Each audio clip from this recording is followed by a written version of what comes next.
I think this feature has been available in some region for a while, but it just became available where I am. In this video, I will show you exactly how it works, when to use it, and why it makes CapCut feel like a more complete editing software than ever before. Alright guys, let's get started.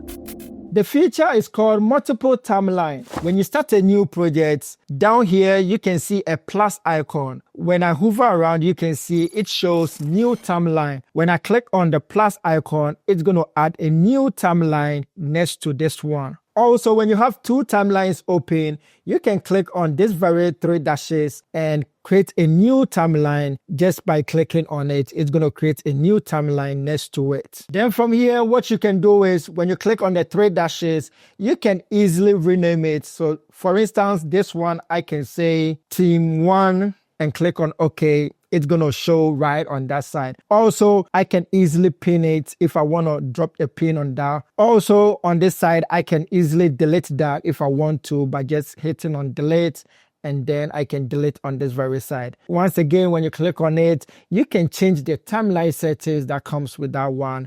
When you click on that, it's going to bring this project settings out. Then from here, you can do the necessary changes that you want to do with that very timeline. Then you can click on save. One way you can also go with this, when you drag this and you drop it down here, it's going to create these two timelines that you can see. So right now you can see I have one timeline here and I have another timeline also showing on this side. This is similar to that of Premiere Pro when it comes to stacking your timeline. In Premiere Pro, they call it pancake editing timeline. So similar to that, you can be using it. I will show you guys how to go about it later on in this video. So let me just drop some videos in just to illustrate and show you the next thing to do. Let me go to library and let me just drag this very video in this very space. Next, if you want to export a video, whatever timeline you have it highlighted, that's what is going to be exported. So when you look at here, this is timeline 3. When I go to export, it's going to bring this timeline out. So right now, whatever I'm going to export, it's going to be on timeline 3, not on timeline 2. Let me cancel that.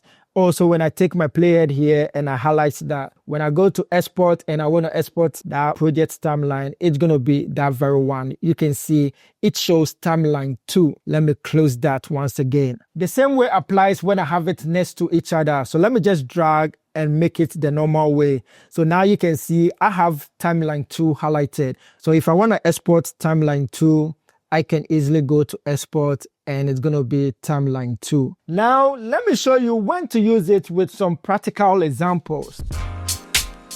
So with the first use case, let me drag this and have these two timelines next to each other. Then I'll go to import. So this is a long podcast video. I can drag and drop it on this very timeline. This is when you want to do some rough cuts on this side and drag the main video you want to be using in your videos in the main timeline. So this I can rename it and go for something like rough cut. So this is a good example, a podcast that I want to do a rough cut on. So for instance, if I want to do the intro part of this very podcast, all I have to do is just make a cut at exactly where I feel like it's interesting to show in the intro part. Then I can drag that very part into this very timeline. Let me drag it here. So then I can go again, bring another part that I feel like it sounds good, drag and drop in the main timeline on this very side. So when you look at it, this side is where we're just going to be playing around, do all the rough cut, and then we'll bring what we want to use in the timeline that we want to export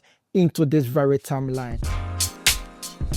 So the second use case is when you're done with your edit and you feel like it's good, but you don't want to ruin it and you want to do another version. Easy way to do is just select all this file, which is going to be what we just finished editing. Command C to copy, or we can easily drag and drop in this main timeline. It's going to copy and paste on that side. If you have it next to it, then you can use the Command C or Control C to copy, then Command V or Control V to paste in the second timeline. So when you look, now this very timeline, we can do whatever we want to do. So for instance, I can delete this and I can do some zoom in to this very video, drag it somewhere here. So now when you look carefully, this is going to be safe. Whenever I feel like I want to go back to that version, it's going to be easy for me. In case I go too deep and I don't like it anymore and I want to go to the previous version, this time around I have it really safe somewhere that I can go back to it. So with the third use case, this is when you're done with your YouTube edit. So when you look, this is horizontal and I want an Instagram or TikTok format of it. Instead of changing the project timeline format into short form format, and that's going to force me to change the transform parameters, the composition, and also the framing, I can easily create a new timeline, which in this case, I have it already saved here. Then I can copy these files on this very side and paste it on this very timeline. Next, I can change the project settings of this very timeline. Click on this, go to timeline settings, go to aspect ratio. Then I can select 9:16 and click on save. This is going to change the format into 9:16. From here, I can do the necessary changes when it comes to the framing and also when it comes to the composition. Then from here, I can export this video and post it on my Instagram or TikTok. This is going to save you that headache of changing the horizontal format. Do you think features like this are turning CapCut into a complete editing software? Drop your comments down below. Catch you guys in the next one. Peace.